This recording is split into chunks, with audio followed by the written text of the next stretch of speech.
Sëmundjet renale në fier janë rritur ndjeshëm. Statistikat flasin për 1200 pacientë të kartelizuar gjatë vitit 2024, nga të cilët 75 ka nevojë për transplant renal, ndërkohë që 120 prej tyre trajtohen me hemodializë.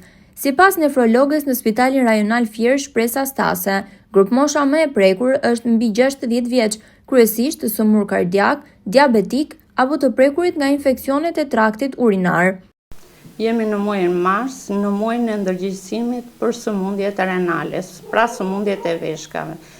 Për arsye se kemi një rritje të madhe të numrit të sëmurëve me veshka. Nga shkaqet kryesore që shikojmë më tepër, kemi të sëmurët me sëmundje zemre, diabetikët, hipertensioni dhe infeksionet urinare.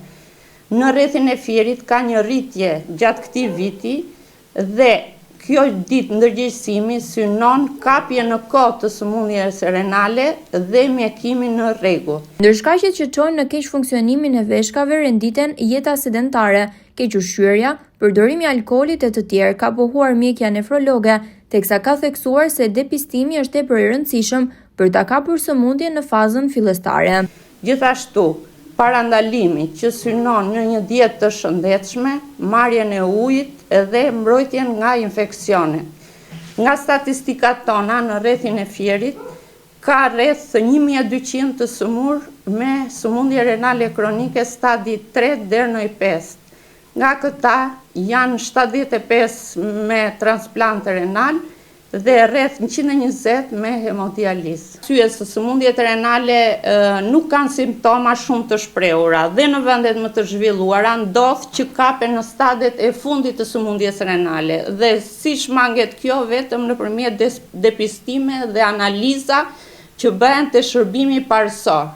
Nuk ka simptoma që i smuri ta kuptoj që është i smur me veshka nëse s'bën analiza. Teksa ka theksuar se numri i të prekurve nga sëmundjet renale për gjatë vitit 2024 arriti në 1200, Stase ka përcjell mesazhin e kujdesit ndaj sëmundjeve të veshkave dhe nëpërmjet një diete ushqimore. Muaji mars shënon dhe muajin e ndërgjegjësimit të shëndetit të veshkave, nisur nga rëndësia që menaxhimi i kësaj sëmundjeje ka për cilësinë e jetës, ndërkohë që sipas studimit të fundit, deri në vitin 2040, parashikohet që kjo sëmundje të jetë shkaku i 5 kryesor i vdekjeve në botë.